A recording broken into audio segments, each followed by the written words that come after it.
안녕하세요. 파산관제인 홍인필 변호사입니다. 이번 시간에 이제 법원의 감독에 대해서 알아보겠습니다. 파산 사건에서 법원이 어떤 걸 감독하는지, 감독권의 범위가 있습니다. 88 각주 서울해상법원에서 파산관제에 대한 감독의 구체적인 내용 관련해 별도의 준칙.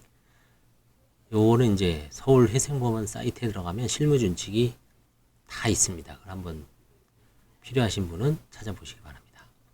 파산관제인은 법원의 감독을 받는다. 법 358조 규정되어 있습니다. 그러나 파산관제인이 법원의 하급기관은 아니므로 법원이 파산관제인의 업무에 관하여 일반적 지휘명령권을 가지는 것은 아니고 그 감독의 범위는 파산관제인이 직무집행에 의무 위반이 있는지 여부에 하나입니다. 적절한지. 예를 들어서 이제 보조인도 마찬가지고요. 이렇게 업무 수행일지를 쓰게 되어 있습니다. 파산관제인이 개개의 직무집행에 관하여 선관주의무 위반이 있는 경우에는 법원은 시정명령으로서 구체적인 자기 부작위를 명하고 이에 위반할 때는 해임할 수 있습니다. 자, 그럼 각종 허가사항의 취급, 허가를 받아야 되는데 개요. 법원이 일상적인 업무는 파산관제인의 각종 업무에 관한 허가 신청서의 검토 및 허가 여부의 결정이라고 할 수 있습니다. 법 492조 수정의 행위가 분명한 경우뿐만 아니라 허가사항인지 의심되는 경우에도 가능한 한 법원이 사전 허가를 받아 업무를 처리하도록 지도하고 있습니다. 법원의 허가를 받아야 하는 행위에 관하여 법 492조가 정하고 있는데 주요한 것은 부동산의 임의 매각. 이게 가장 중요하죠. 동산의 임의 매각. 그렇죠?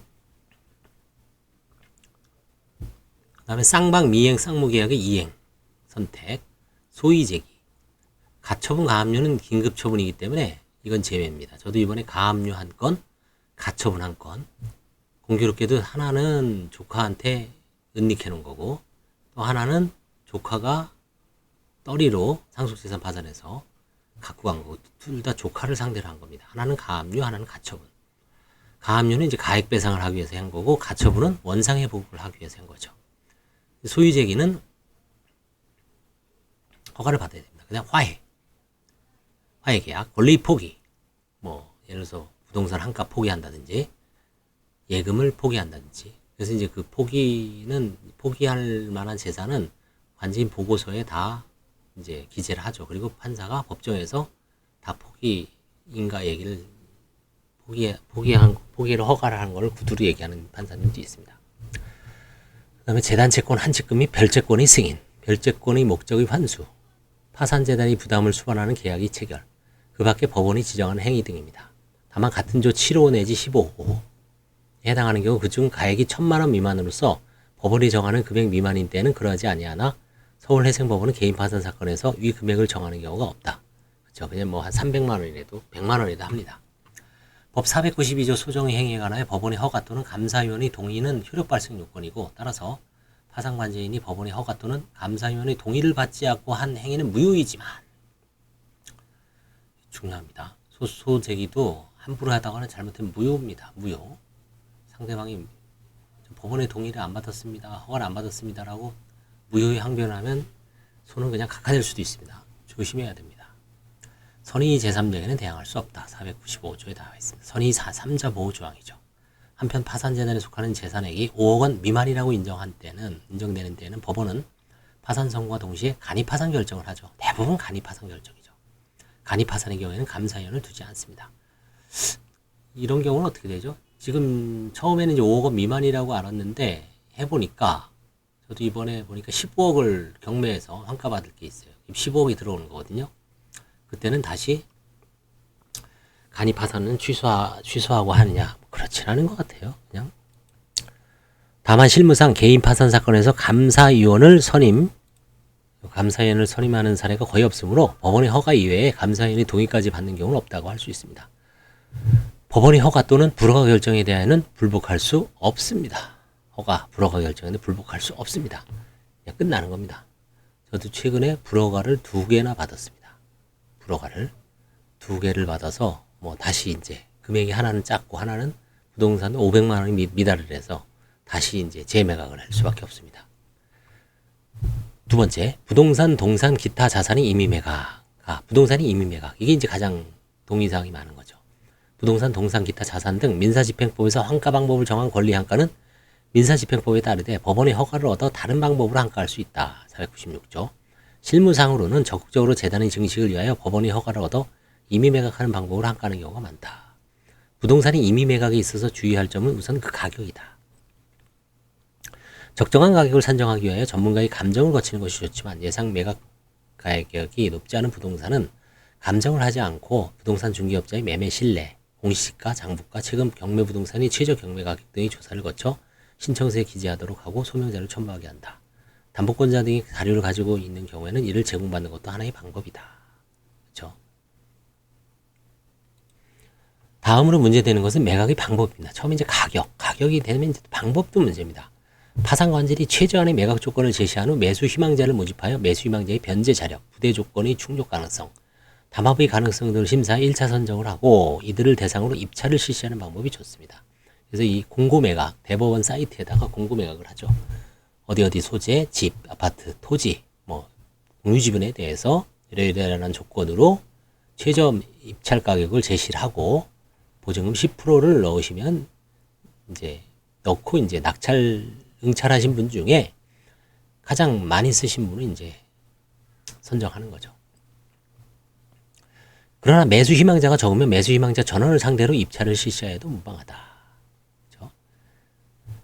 통상 이제 저희는 그 입찰 희망 만약에 오늘이 만약에 기간이다. 지금 6월 8일이죠. 그럼 6월 24일까지 도착하는 그 사무실에 도착하는 봉투에 한해서 이제 만약에 3개가 도착했다면 3개를 이제 개봉하는 거죠. 거기서 가장 많은 금액을 쓴 분을 이제 선정하는 거죠. 낙찰자가 결정되면 법원의 허가를 조건으로 하는 매매 계약을 체결한다. 이건 뭐 다 똑같습니다.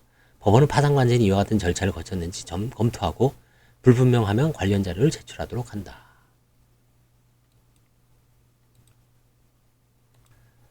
그럼 두 번째, 동산, 기타 자산의 임의매각. 기본적으로 부동산의 경우와 마찬가지입니다. 가재도구 및 반제품 등 차분히 현재에 곤란하고 폐기에도 상당한 비용을 요하는 것이 명백한 물품 등은 그 취지를 기재하는 것만으로 충분하지만, 저도 지금 만약에 이제 어떤 분이 상속재산 파산인데 만두가게를 했습니다. 지방에서. 그릇 같은 거 이런 거를 지금 뭐 몇십만 원에 이제 다 가져가라고 했는데 사실 폐기에도 오히려 돈이 들죠. 그래서 그 부분이 이제 지금 거의 폐기할 정도로 지금 뭐 한 몇십만 원 정도에 넘기려고 지금 하고 있습니다. 대부분 이런 게 이제 뭐 가재도구나 마찬가지죠. 영업점이지만. 그렇지만 뭐 이제 기계, 공장이죠. 인쇄소나 이런 데 기계도 크죠. 기계, 원재료, 상품, 차량 운반구. 차량 운반구도 이제 뭐 조그만 트럭, 큰 트럭, 대형 트럭, 뭐 트레일러도 있고, 그 다음에 트레일러 같은 것도 있을 수 있죠. 그 다음에 이제 지게차 같은 것도 있을 수 있죠. 특허권 등에 관하여는 채무자는 물론 전문가 및 같은 업종의 상권의 채권자 등의 의견을 청취하여 조사한 후, 그렇죠. 뭐 예를 들어서 특허도 그 해당 분야의 특허 다 틀리죠. 산업별로. 그렇죠? 화학, 기계공업, 아니면 무슨 뭐 저작권, 지적재산권, 아니면 무슨 뭐 전자, 그렇죠? 다 분야별로 틀리기 때문에 그 분야를 잘 아는 사람들이 이제 조언을 들어야죠. 청취하여 조사한 후 그 결과와 견적서 등의 자료를 첨부하는 것이 바람직하다. 그러나 동산의 경우는 자산 가치가 거의 없죠. 오히려 처리 비용을 들여야 하는 경우도 있으므로 제가 얘기한 아까 만두가게 그 찜기 같은 거 아니면 그 그릇 이런 거 누가 안 갖고 가죠. 잘. 여기 보시면 각주해 보십시오. 서울회생법원에서는 현재 부동산, 동산, 기타 자산의 임의매각 방법의 하나로 파산관제로 하여금 대한민국 법원 홈페이지 대국민서비스 공고해상 파산재산 매각 안내의 공고 게시판에 매각할 자산의 구체적인 내용을 제시하도록 하여 매수인을 물색하는 방법을 활용하고 있다. 여기 한번 들어가서 구경해 보십시오. 간혹 뭐 좋은 물건도 있을 거예요. 아니면 본인이 좀 원하는, 본인이 이제 사고 싶은 새거로 사기에는 힘들지만 중고로 사기에는 적절한 아주 싸게 살 수 있는 가능성이 있을 수 있습니다.